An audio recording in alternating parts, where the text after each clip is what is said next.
আল্লাহ কি? আল্লাহু আকবার। আল্লাহ কি? সবচেয়ে বড়। এজন্য আল্লাহ নিজের ক্ষেত্রে বলেছেন আজিম। সুবহানাল্লাহ। যারা আয়াতুল কুরসি পারেন আমার সাথে বলেন, আল্লাহ রাব্বুল আলামিন বলেন, ওয়ালা ইয়াউদুহু হিফযুহুমা ওয়া হুয়াল আলিয়্যুল আযীম। এখানে আল্লাহ নিজে কি বলেছেন? আজিম, বড়। আমার আল্লাহ এত বড় যে বড়ত্বের কোনো সীমানা নাই। প্রথমত আল্লাহ রাব্বুল আলামিন নিজেই বড়, যেই বড়ত্বের কোনো সীমানা নাই। আমাদের সমাজে একদল লোক আছে যারা বলে আল্লাহর আকার আছে। বলে কি বলে না? কথা বলেন, বলে কি বলে না? তাদেরকে বলবেন আল্লাহ তো নিজের ক্ষেত্রেই বলেছেন অসীম বড়, যেই বড়ত্বের সীমানা নাই। তাহলে তুমি আকার বানাইবা কেমনে? তাহলে আল্লাহ রাব্বুল আলামিন নিজেই হলেন প্রথমত বড়। দ্বিতীয় নম্বরে আল্লাহ রাব্বুল আলামিন যে আরশ আজিমের মধ্যে সমাসীন হয়ে আছেন, ওই আরশটাকেও আমার আল্লাহ রাব্বুল আলামিন বলেছেন বড়। কোন সুবহানাল্লাহ। সূরাতুত তাওবা সর্বশেষ আয়াতে কারিমার মধ্যে আল্লাহ রাব্বুল আলামিন বলেন, فَإِن تَوَلَّوْا فَقُلْ حَسْبِيَ اللَّهُ لَا إِلَهَ إِلَّا هُوَ عَلَيْهِ تَوَكَّلْتُ وَهُوَ رَبُّ الْعَرْشِ الْعَظِيمِ। প্রথমত আল্লাহ রাব্বুল আলামিন নিজেই বড়।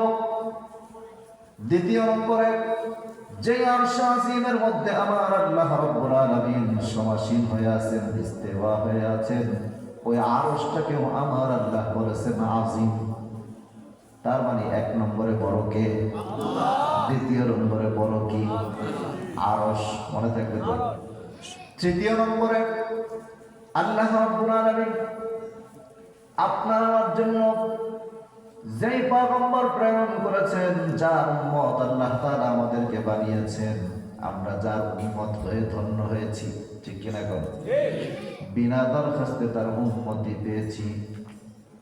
সেই নবী দোজাহারের বাদশা হাবিবুল্লাহ মুহাম্মদুর রাসূলুল্লাহ সাল্লাল্লাহু আলাইহি ওয়াসাল্লামের আরশচুম্বী সুমহান চরিত্রটাকেও আমার আল্লাহ বলেছেন বড়। কোন সুবহানাল্লাহ। আল্লাহ রাব্বুল আলামিন নবীর চরিত্রটাকে বলেছেন বড়। একজন বিধর্মী সেও আমার নবীকে সর্বশ্রেষ্ঠ চরিত্রের অধিকারী বলতে বাধ্য। যার প্রমাণ আপনারা দেখবেন, একটা বই লিখেছে একজন খ্রিস্টান, একটা বই লিখেছে, নাম দিয়েছে দ্য 100, মানে 100 জন মনীষীর একটা তালিকা সে করেছে। পৃথিবীর ভিতরে শুরু থেকে ইতিহাসে যতগুলো মানুষ আছে তাদের চরিত্র নিয়ে একটা কিতাব লিখেছে, বই লিখেছে, নাম দিয়েছে দ্য 100, মানে 100 জন মনীষী। ওই দ্য 100 এই বইটার সর্বপ্রথম যার চরিত্রের কথা ওই একজন খ্রিস্টান উল্লেখ করলো, ওই খ্রিস্টান পর্যন্ত বলতে বাধ্য হলো গোটা দুনিয়ার সব মানুষ যদি এক জায়গায় রাখা হয়, সব মানুষের চরিত্র যদি এক জায়গায় রাখা হয়, মুহাম্মাদুর রাসূলুল্লাহর চরিত্রের উপরে কারো নাম যাবে না। একজন বিধর্মী পর্যন্ত বলতে বাধ্য হয়েছে, কারণ আমার নবী এমন চরিত্রের অধিকারী, আমার নবী এমন চরিত্রের অধিকারী, এমন নরম। এই জন্য আল্লাহ রাব্বুল আলামিন কুরআনুল কারীমের মধ্যে নিজেই ঘোষণা করছেন, ফাবিমা রাহমাতিন মিনাল্লাহি লিনতা লাহুম ওয়ালাউ কুনতা ফাযযান গালিযাল কলব। আমার আল্লাহ আমার নবীকে নরম দিলওয়ালা বানাইছেন। সুবহানাল্লাহ।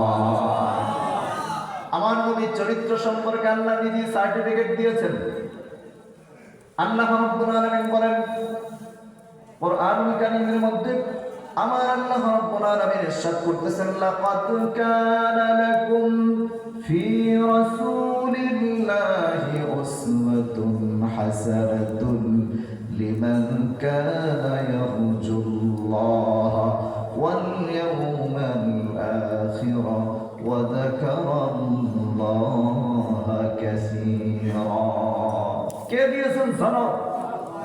জোরে বলেন না, কে দিয়েছেন? আমার আল্লাহ নিজে সনদ দিয়েছেন, সার্টিফিকেট দিয়ে দিয়েছেন। নবীর চরিত্র উসওয়াতুন হাসানা। শুধু আল্লাহ রাব্বুল আলামিন নিজেই চরিত্রের সনদ দেন নাই, দুনিয়ার মানুষরা পর্যন্ত বলতে বাধ্য হয়েছে নবীর চরিত্রের মতো কারো চরিত্র হতে পারে না। নবীর চরিত্র দেখে, ব্যবহার দেখে বহু কাফের মুসলমান হয়ে গেছে, ঠিক কি না? একজন ইহুদি আসছে, নবীর উপরে খুব খেপে খেপে আসছে যে মুহাম্মদুর রাসূলুল্লাহর পাইনি শেষ করে দিবে, তাকে কষ্ট দেওয়ার নিয়তে আসছে। হাদিস শরীফের ভিতরে আসছে নবীজিকে কষ্ট দেওয়ার জন্য এই লোকটা মসজিদে নববীর ভিতরে এসে দাঁড়ায় পেশাব শুরু করে দিয়েছে। কোথায় পেশাব শুরু করছে? মসজিদে নববী, মুসলমানরা যেখানে নামাজ আদায় করে, ইবাদত করে। আমরা মুসলমান, আমাদের কাছে আমাদের মসজিদ আমাদের জানের চাইতে বেশি প্রিয়, ঠিক কিনা? কথা বলেন ঠিক কিনা? আমাদের জীবনের চাইতেও সবচেয়ে বেশি ভালোবাসি আল্লাহর ঘরকে। অথচ সেই মসজিদের মধ্যে ইহুদি আয়েশা নবীজি এক কর্নারে সাহাবায়ে কেরামদেরকে নিয়ে বৈঠক করতেছেন, কথা বলতেছেন, আর ইহুদি আর এক কর্নারে দাঁড়ায় দাঁড়ায় পেশাব করতেছে। বলেন ওই জায়গায় ওমর আছে না নাই? ওমর দাঁড়ায় গেছে, তলোয়ারটা বের করছে, ইয়া রাসূলুল্লাহ ইযিনলি আদরিব উনকা, আমাকে শুধুমাত্র একটু পারমিশন দেন, আমাকে একটু অর্ডার দেন, দেখেন কি করি, সাথে সাথে ওর গর্দানটা আমি নামায় দেব। নবীজি বললেন, ওমর তুমি ঠান্ডা হয়ে যাও, বসে যাও। হযরত ওমর বললেন, ইয়া রাসূলুল্লাহ তো আমাদের পবিত্র জায়গাটারে নাপাক বানাইতেছে। নবীজি বললেন, ওমর ও পেশাব করতেছে, পেশাব করার মাঝখানে ওরে আটকাইলে ওর কষ্ট হবে, ওরে বসে পেশাব করতে দাও। দেখেন কেমন নবী। ওমর বসে গেলেন, আবু বকর নরম সাহাবী, আবু বকর ক্ষিপ্ত হয়ে গেছে, উঠে বলতেছি, ইয়া রাসূলুল্লাহ ইয়া হাবিবাল্লাহ, সব সহ্য করা যায় কিন্তু এটা সহ্য করা যায় না। নবী বলতেছেন, ঠিক আছে একটু বসো, অপেক্ষা করো। ইহুদি পেশাব করলো, নবীজি এর ডাক দিলেন, ডেকে বললেন, তুমি কেন এখানে পেশাব করলাম? বলে পেশাব ধরছে তাই করছি। কারণ তার ভিতরে তা আগে উল্টা। নবীজি বললেন, তুমি কি জানো এটা আমাদের ইবাদতের জায়গা, আমাদের মসজিদ, আমরা এখানে আল্লাহকে সিজদা দেই। তাই নাকি? হ্যাঁ। আমাদের মসজিদটা তুমি নাপাক করে দিলা, যাও, আর কখনো আসবে না, তোমাকে সুযোগ দিয়ে দিলাম, চলে যাও। ইহুদি হতভম্ব হয়ে গেল। ইহুদি বলতেছে, আমাদের ইবাদত করার জায়গায় যদি কেউ আসতো আর যদি এইভাবে পেশাব করতাম, আমরা তাহলে ছাড়তাম না। ইহুদির মনের ভিতরে পরিবর্তন চলে আসছে, সাথে সাথে ডেকে বলতেছে, ইয়া রাসূলুল্লাহ ইয়া হাবিবাল্লাহ, এতদিন পর্যন্ত আমি যেটা জানতাম ইসলামকে আমি উগ্র মনে করতাম, আসলে কি ইসলাম উগ্র? কথা বলেন, ইসলাম অগ্র? ইসলাম শব্দের অর্থই শান্তি, ঠিক কিনা? কন উগ্র যদি হয়, আমরা দেখছি এই যে চিন্ময় না তন্ময় কি আছে, এগুলো উগ্র, ঠিক কিনা? কন কথা কন, ঠিক কিনা? এরাই আসলে উগ্রতা ছড়ায়, এরাই ধর্মের নামে মানুষদেরকে বিপদগামী করে, কথা বলেন ঠিক কিনা? মুসলমান কখনো উগ্র হতে পারে না। মুসলমান তো এমন জাতি, যে জাতির মসজিদে আইসা পেশাব করে মুসলমান তারপরও কিছু বলে না। ইহুদি বলল, আমাদের ধর্মের ভিতরে কেউ যদি যায় এরকম কাজ করতো, আমরা তারে ছাড়তাম না। আর আপনি আমাকে কিছুই বললেন না, যেহেতু আপনি এতটা ছাড় দেওয়ার মন মানসিকতা রাখেন। ইয়া রাসূলুল্লাহ, আমি বুঝতে পেরেছি এই ধর্ম কোনোদিন খারাপ ধর্ম হতে পারে না। আমারে পড়ায় দেন লা ইলাহা ইল্লাল্লাহু মুহাম্মাদুর রাসূলুল্লাহ সাল্লাল্লাহু আলাইহি ওয়াসাল্লাম। ভাইরা আমার, বন্ধুরা আমার, ওই নবীর চরিত্রকে আল্লাহ রাব্বুল আলামিন বলেছেন আসিম, বড়।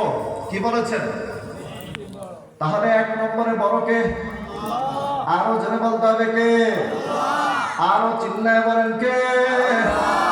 আমার আল্লাহ রাব্বুল আলামিন প্রথমত বড়, দ্বিতীয় নম্বরে আল্লাহ তাআলার আরশ বড়, তৃতীয় নম্বরে আল্লাহ তাআলার পয়গম্বরের চরিত্র বড়, চতুর্থ নম্বরে আমার আল্লাহ রাব্বুল আলামিন যে কোরআন নাযিল করেছেন এই কোরআনকেও আমার আল্লাহ রাব্বুল আলামিন বড় বলেছেন। সুবহানাল্লাহ। সূরাতুল হিজর 87 নম্বর আয়াতে কারিমার মধ্যে আল্লাহ রাব্বুল আলামিন বলেন وَلَقَدْ آتَيْنَاكَ سَبْعًا مِنَ الْمَثَانِي وَالْقُرْآنَ الْعَظِيمِ। তাহলে আল্লাহ রাব্বুল আলামিন এদিকে তাকান, এদিকে তাকান, ওদিকে তাকানোর কিছু নাই। এখান থেকে লোক আসবে যাবে, যদি ওদিকেই দেখেন তাহলে ওয়াজ শুনবেন কিভাবে? অনেকেই এখন আর আসলে বসতে পারবে না। আপনারা একটু সামনের দিকে আগায় আসেন আর ফাঁকা জায়গাগুলো পূরণ করে বসেন। মেহরবানি করে সামনের দিকে চলে আসেন। কিতাবের মধ্যে আসছে এক জায়গায় বসে যখন আপনি ইবাদত করবেন ওই জায়গাটা আপনার জন্য সাক্ষী হয়ে যাবে। কি হয়ে যাবে? সাক্ষী হয়ে যাবে। এতক্ষণ যে জায়গাটা বসে ইবাদত করছেন এটা কিয়ামতের দিন আপনার জন্য সাক্ষী দিবে। এখন নতুন আরেকটা জায়গায় বসেন, ওই জায়গায় কিছুক্ষণ ইবাদত করেন, দেখবেন এই জায়গাটাও আপনার জন্য সাক্ষী হয়ে গেছে। মেহরবানি করে সামনে চলে আসেন, একটু মেহরবানি করে সামনে চলে আসেন, যাতে করে পরবর্তীতে যারা আসে এরা যেন বসতে পারে। একটু গভীর মনোযোগ দিয়ে শুনেন কথাগুলো, আশা করি ইনশাআল্লাহ খুব মজা পাবেন। ইনশাআল্লাহ। আরো জোরে ইনশাআল্লাহ। আমার কথাগুলো কি ভালো লাগতেছে আপনাদের? সবার ভালো লাগতেছে? আল্লাহ কবুল করুন। আমিন। এক নম্বরে বড় কে? দ্বিতীয় নম্বরে বড় কি? তৃতীয় নম্বরে বড় কি? নবীর চরিত্র। চতুর্থ নম্বরে বড় কি? এই কোরআন চতুর্থ নম্বরে সবচেয়ে বড়। এবার আসেন আল্লাহ তাআলার বড় বলা আর আমাদের বড় বলাটা কেমন, সীমানাটা কেমন? আমরা যে দুনিয়ার মধ্যে বসবাস করতেছি এই পৃথিবীটা কত বড়? এখানে একটু কথা বলতেছে না?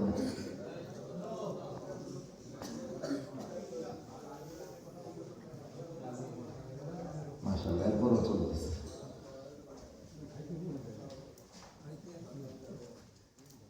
এই সাইডটা একটু আওয়াজ বন্ধ রাখবেন, কারণ কোরআনের কথা বাইরে যদি দিক সেদিক তাকানো লাগে তাহলে তো কোরআনের সাথে বেয়াদবি হবে, ইজ্জত নষ্ট হবে। তাহলে বড় কয়টা জিনিস? চারটা জিনিস। এবার আসেন আমাদের বড় আর আল্লাহর বড়টা কেমন। আমরা এই যে বিশাল বড় পৃথিবীতে বসবাস করতেছি 51 কোটি বর্গ মাইল। কতটুকু? এই পুরা পৃথিবীর আয়তন কতটুকু? 51 কোটি বর্গ মাইল। এই বিশাল পৃথিবী, আল্লাহ কি এই পৃথিবীকে বড় বলছেন? কথা বলে না। বড় বলছেন? আজিম বলেন ভাই। তার মানে পৃথিবী বড় হলেও আল্লাহর কাছে বড় নয়। সুবহানাল্লাহ। শুরু হয়ে গেছে। পৃথিবীটা এত বড় হওয়ার পরও কি নাই? আল্লাহর কাছে বড় নয়। আচ্ছা বলেন, পৃথিবীর চেয়ে আরো বড় জিনিস আছে না নাকি? রাতের বেলা আমরা যে চন্দ্রটা দেখতে পাই, এই চন্দ্রটা আমাদের এই পৃথিবী থেকে 9 লক্ষ গুণ বড়। কত গুণ? তার মানে 51 কোটি বর্গ মাইলের এত বড় পৃথিবীর মতো আরো 9 লক্ষ পৃথিবী এক জায়গায় করলে রাতের বেলা চাঁদের সমান হবে।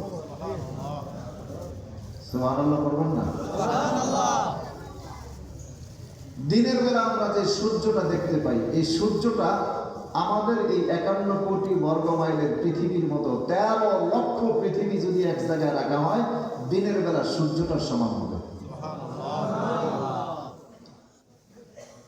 অথচ আল্লাহ চাঁদকেও বড় বলেন নাই, সূর্যকেও বড় বলেন নাই। বলছেন? আল্লাহ তাআলা এগুলোকেও বড় বলেন নাই। চাঁদ আল্লাহ তাআলা যেখানে সেট করেছেন, যেদিন যেখানে সেট করেছেন সেখানেই আল্লাহ রেখে দিয়েছেন। সূর্যকে আল্লাহ যেখানে রেখেছেন সেখানে লক্ষ লক্ষ বছর আগে, কোটি কোটি বছর আগে আল্লাহ তাআলা যেখানে সেট করে রেখেছেন ওই জায়গায় সূর্য অবস্থান করতেছে। সুবহানাল্লাহ। কোনোদিন তিল পরিমাণ নিচেও আসে নাই, তিল পরিমাণ উপরের দিকেও উঠে নাই। কেমন সৃষ্টি আল্লাহ তাআলা! আজকে একদিন, কথা বলে না, একদিন, 1 বছর, 10 বছর, 1000 বছর, হাজার হাজার কোটি কোটি বছর পর্যন্ত আল্লাহ রাব্বুল আলামিন এটাকে কি করছেন? যেখানে রেখেছেন ওখানেই, যেখানে দিয়েছেন ওখানেই ওই জায়গায় সেটিং হয়ে আছে। তিল পরিমাণ নিচের দিকেও আসে নাই। যদি আসতো তাহলে কি হতো? আল্লাহর বলা ছাড়াই বৈজ্ঞানিকরা গবেষণা করে বের করছে যেখানে আল্লাহ সেট করেছেন ওখান থেকে তিল পরিমাণ উপরেও নেন নাই, উপরেও উঠান নাই, নিচেও নামান নাই। মহাকাশ গবেষকরা গবেষণা করে দেখেছেন, মহাকাশ গবেষকরা গবেষণা করে তথ্য বের করেছেন সৌরজগৎ তথা পৃথিবীর ভিতরে আল্লাহ রাব্বুল আলামিন যা যা কিছু সৃষ্টি করেছেন সব কিছুকে তার নিজ নিজ কক্ষপথে আল্লাহ তাআলা সেট করে দিয়েছেন। আল্লাহ তাআলা কোরআনুল কারীমে সূরা ইয়াসিনের মধ্যে বলছেন, লাশ-শামসু ইয়ানবাগী লাহা আন তুদরিকাল কমারা ওয়াল-লাইলু সাবিকুন নাহার ওয়া কুল্লুন ফি ফালাকিন ইয়াসবাহুন। আমার আল্লাহ নিজে বলছেন, আমি আল্লাহ জগতের যা কিছু সৃষ্টি করেছি প্রত্যেকে তার নিজ কক্ষপথে পরিভ্রমণ করে তার নিজ কক্ষপথে ঘুরতেছে, কিন্তু তার জায়গা থেকে তিল পরিমাণ নিচেও যায় না, তিল পরিমাণ উপরেও আসে না। মহাকাশ বিজ্ঞানীরা বলেছেন আল্লাহ রাব্বুল আলামিন চাঁদকে যেখানে সেট করেছেন ওই জায়গা থেকে যদি সুতা পরিমাণ নিচে কোনোদিন চলে আসতো, যদি সুতা পরিমাণ নিচের দিকে চাঁদটা নেমে আসতো, মহাকাশ গবেষকরা বলতেছেন তাহলে ওই চাঁদের ভার এতটা বেশি হতো, চাঁদের ভারের কারণে তাম পৃথিবীটা মুহূর্তের মধ্যে সমুদ্রে পরিণত হয়ে যেত। পুরা পৃথিবীটা কি হয়ে যেত? পানির নিচে চলে যেত, পৃথিবী আর খুঁজে পাওয়া যেত না। চাঁদের যে একটা চাঁদ। আবার মহাকাশ গবেষকরা চিন্তা করলেন, পরীক্ষা করলেন, গবেষণা করলেন, গবেষণা করে বের করেছেন চাঁদটাকে যেখানে আল্লাহ রাব্বুল আলামিন সেট করেছেন ওখান থেকে যদি সুতা পরিমাণ উপরের দিকে উঠতো, নিচের দিকে নামলে যেমনিভাবে পুরা পৃথিবীটা পানির নিচে তলিয়ে যেত, চাঁদটা যদি ওইভাবে উপরের দিকে যদি সুতা পরিমাণ উঠতো, মহাকাশ গবেষকরা রিপোর্ট করেছে মুহূর্তের মধ্যে পৃথিবীতে পানি বলতে কোনো শব্দ থাকতো না, তাম পৃথিবীটা মুহূর্তের মধ্যে মরুভূমি হয়ে যেত। কোনদিন কি মরুভূমি হয়েছে? বা কোনদিন কি এই পৃথিবীটা পানির নিচে তলিয়ে গেছে?